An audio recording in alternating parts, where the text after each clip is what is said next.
Okay, welcome everybody. Obviously, we're going to be going over the CPI report today.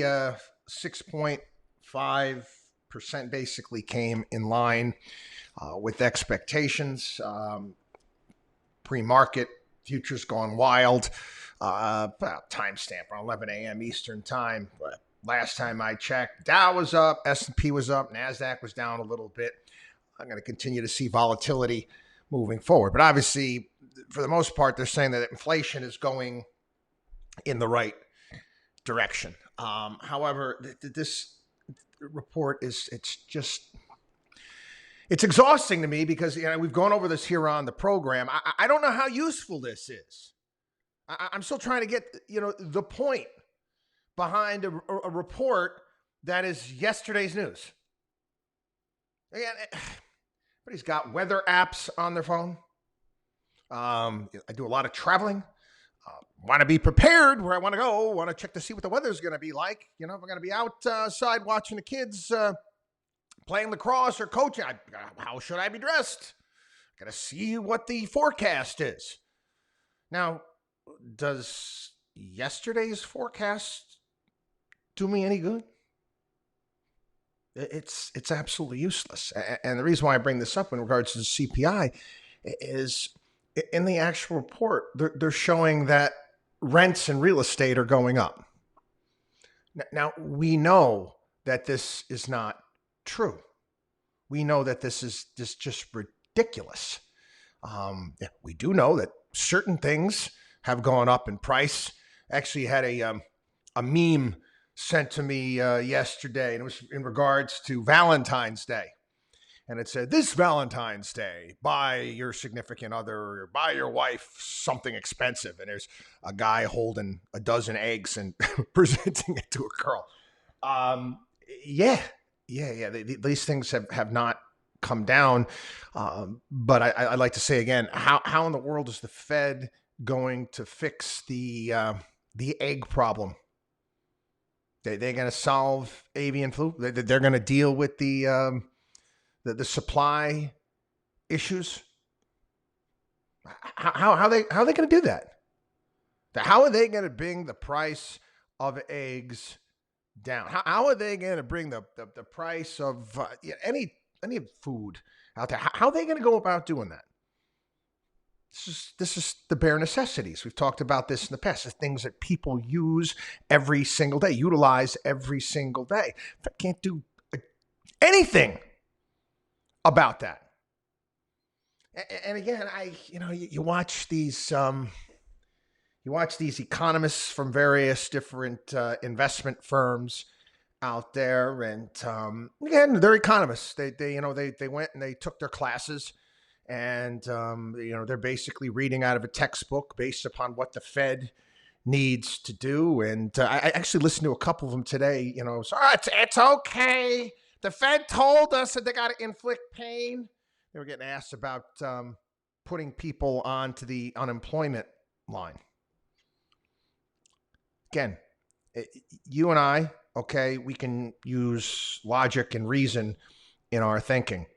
How is it good for the economy to put people out of work?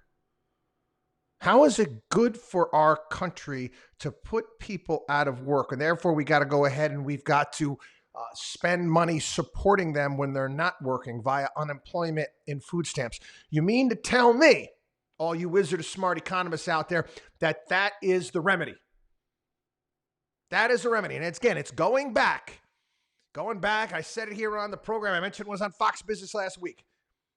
In order to save the village, we need to destroy it. No, it's horse manure. And this is why you don't pay attention to these economists. And this is also why I want to get into as well. There's this mantra that they say again and again and again. And it's part of conventional wisdom, and conventional wisdom is poison. Don't fight the Fed. How many times have you heard that? How many times have you heard, don't fight the Fed? Okay.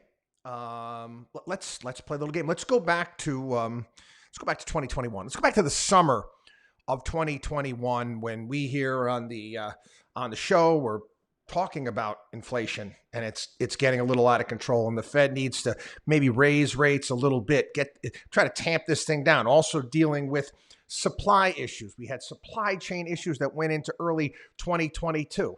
And Fed couldn't do much about that. But again, we were told by the Federal Reserve that inflation was transitory, and throughout 2022, they were not going to raise rates. So if you follow the logic and you don't fight the Fed, you're all in. You are all in stock market because the Fed said they weren't raising rates. What'd they do? They raised rates at a clip that we've never seen before. Now the Fed's telling us, actually one of the Philadelphia Fed president today, he basically said that, well, yeah, I see a few more hikes, 25 basis points, but, in essence, kind of things are coming to an end. You don't know what the hell they're going to do. You don't have a clue. Oh, what the Fed is telling us what they're going to do. Yeah, they told us what they were going to do last year. Yeah, Ben Bernanke, back when he was telling us that the housing market is strong back in 2008. It's a bedrock. It's strong. And Alan Greenspan was echoing his sentiments. How'd that work out? So my point is this whole idea, don't fight the Fed. I don't pay attention to the Fed. I do not pay attention to the Fed when it comes to what I'm doing with people's portfolios. Again, how do you time it? How do you time it? How do you determine? You know what I have control over? Again, we talk about like stoic ideas of worrying about things that you have control over. I don't have any control of what these dim-witted, and they are. I'm sorry, they're not very bright. And in my terms of being bright, actually being able to go out into the private sector and create and build jobs and do those sort of things. So these guys went to college. I get that. Got a lot of fancy degrees from fancy schools. But yeah, the whole Rosewood and Taggart thing. They got their degrees, they got their positions, but they don't know what the hell they're doing. Do they? I mean, can you give an example? I know Jim Cramer on CNBC. Oh yeah, I think Jay Powell's doing a hell of a job. Okay, Jim, that's like saying, well, boy, that arsonist is doing a great job at putting the fire out. Come on, man. Come on. Give me a point when they've been right on anything, and where they've been consistent or they followed what they actually said. At least go back to the Greenspan days. It was kind of,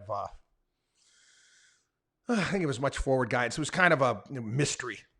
It was like, ooh, remember CNBC, the briefcase indicator. How thick is Alan Greenspan's briefcase? What is he going to do with rates? And all attention was paid on that, and stock markets would race in one direction or another direction based upon the Federal Reserve. I mentioned this morning. I was doing a radio program. Back in the 1990s, you could get 6% plus on a 10-year Treasury, which is much higher than we are right now. Markets did quite well. Major, another hype cycle when it comes to .com companies, but don't fight the Fed. No. Just be smart.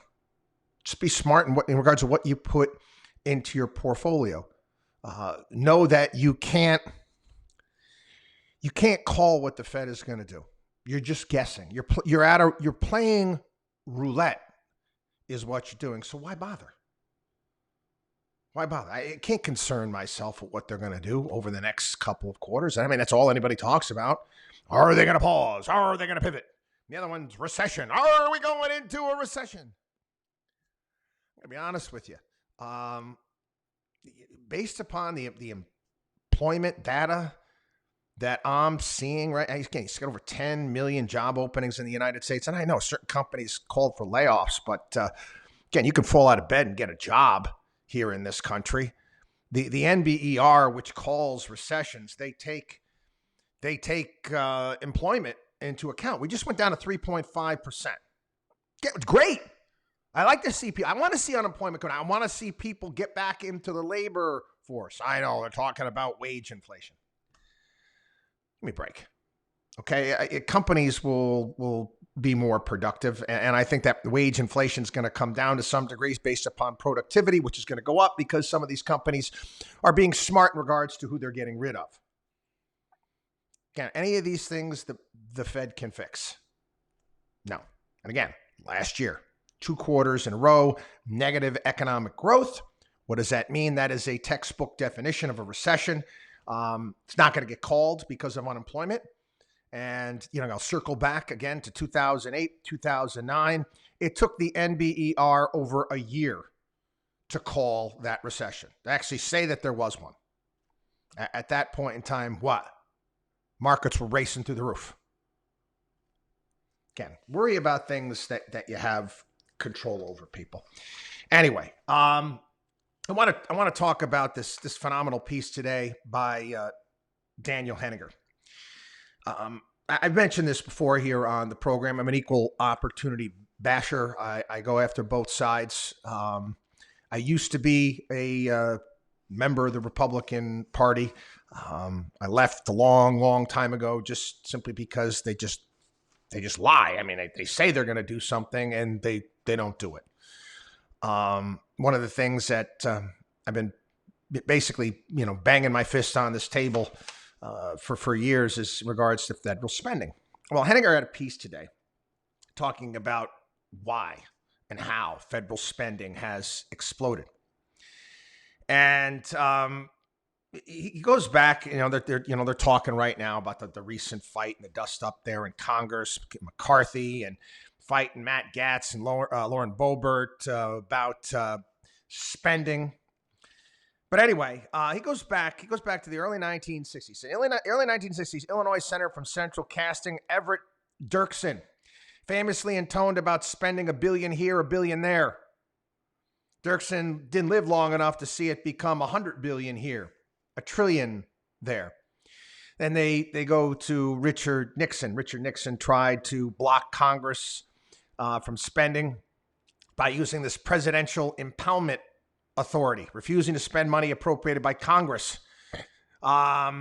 Enraged at Nixon's impoundments, Democrat-controlled Congress passed, and a Watergate weekend Nixon signed the oxymoronic Budget and Impoundment Control Act of 1974 that removed the president as an active counterweight to Congress.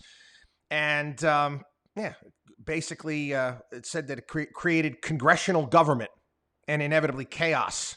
Jimmy Carter tried to veto water projects, and a Democratic Congress rolled right past him.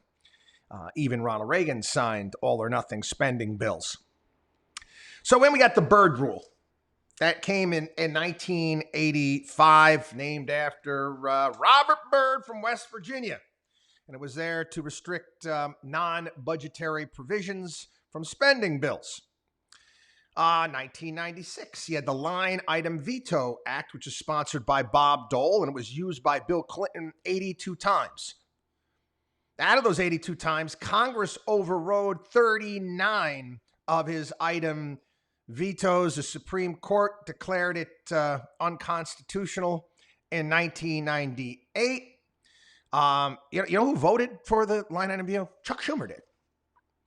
Then we got when spending went really parabolic again, and this is 2009. Obama comes into power, and that's when it was getting nonsensical, and it wasn't just the spending; it was the bailouts that were involved.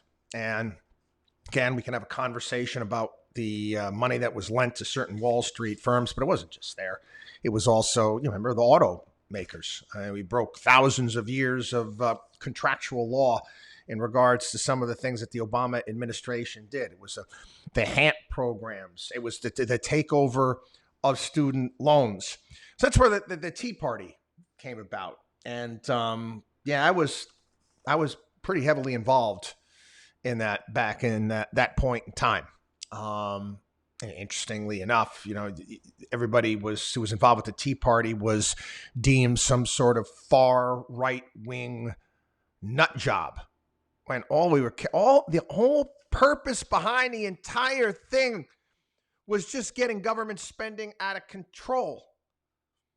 I remember, and I wrote about it. You had, it was on Keith Olbermann's program. He had that far left actress, Janine Garofalo? Yeah, Janine Garofalo on the program. Never forget it. Basically saying that Tea Party members are brains. There was something wrong with them, that there's something wrong with our frontal lobes, and kind of made us like, Frankenstein monsters, afraid of fire. This is the types of names that we were called, simply about getting spending under control. And of course, you had the country's first black president. And because we were against ridiculous spending, somehow that made us racist. Anyway, again, you got another big spending blowout, COVID. Again, Donald Trump spent a shit ton of money. And Joe Biden came in and said, you know what? I see your shitload of spending, and I'm going to spend a shit ton more. 3.5. What was it? This is the final week of September 2021. House agenda included a vote on a 3.5 trillion, 2,465 page reconciliation bill. Vote on a continuing resolution to avoid a government shutdown, a vote to increase the U.S. government's debt limit beyond its then $28 trillion, and then a vote on the $1 trillion infrastructure bill. When Bernie Sanders was asked what was in the $3.5 trillion Pelosi-Schumer reconciliation bill, he said he had no idea. Now, Henninger goes back and talks about two former Republican House speakers, John Boehner and Paul Ryan. And these guys have been ripped over the years as being rhinos. I, for one, I didn't agree with all of Boehner's policies or some of his politics or Paul Ryan's, but there was no doubt about it. Those guys tried pretty darn hard to get spending under control. I mean, even remember Paul Ryan making the Obama administration look like fools when he was taking apart Obamacare at the time. Remember they had that sit-down meeting? It was at what's the name of the Washington building across the street from it wasn't at the White House. I remember I remember the name of the building, but I remember it wasn't there. And I remember Paul Ryan ripping the entire thing to shreds in an intelligent manner. Both Boehner and Ryan were fiscal conservatives. As Speaker in 2011, Boehner proposed reforms nearly identical to the rules passed this week, requiring spending reductions to offset mandatory increases. Years before this, in 2006, then Representative Ryan introduced an amended version of the line item veto. And again, that was Mitch McConnell supported that. George W. Bush called for it in his State of the Union address, passed in the House, failed in the Senate.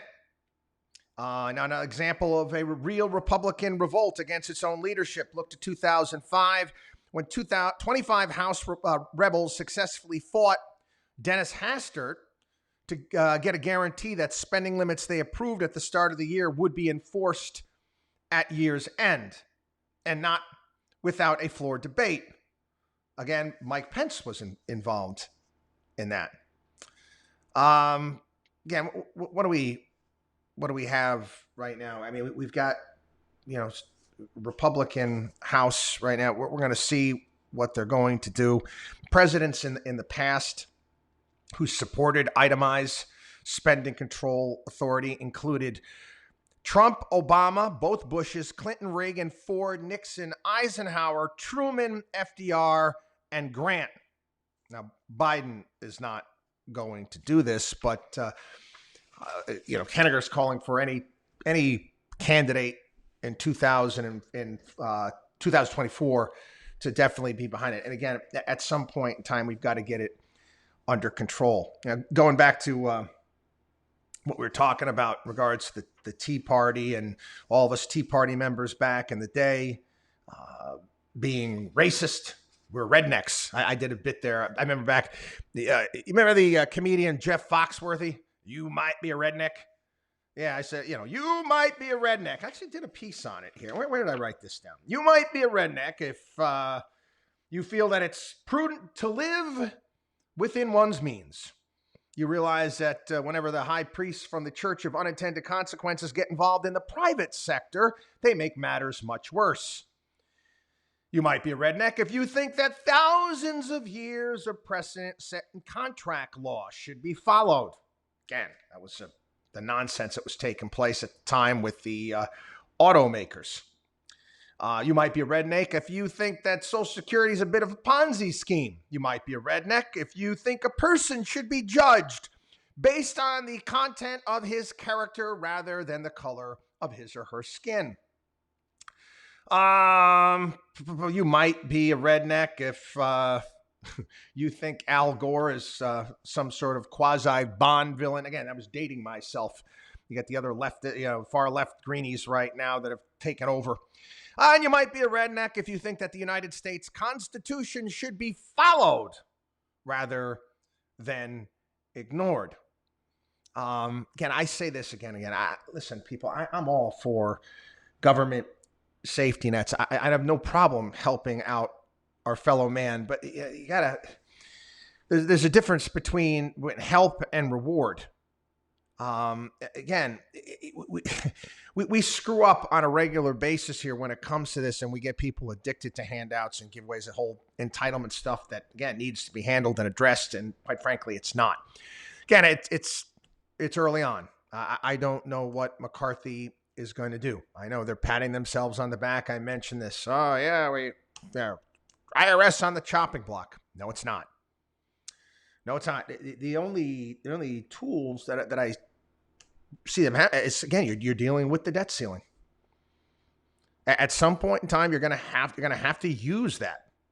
I know. Again, it's difficult media, politics. All right, Mary, we're gonna need to pay our bills. Pay our bills. You can pay the debt on the bonds. You can make the interest payments during a government shutdown. You can continue to make Social Security, Medicare. You can do all that. But at some point in time, you're going to have to force a hand here. I mean, when is enough going to be enough? And again, I'm talking about cuts across the board. And yeah, does that mean, defense? Yeah, it means defense. Oh, no, we can't. China's going to invade tomorrow. Oh, bullshit. Okay. Sorry. Not buying that at all.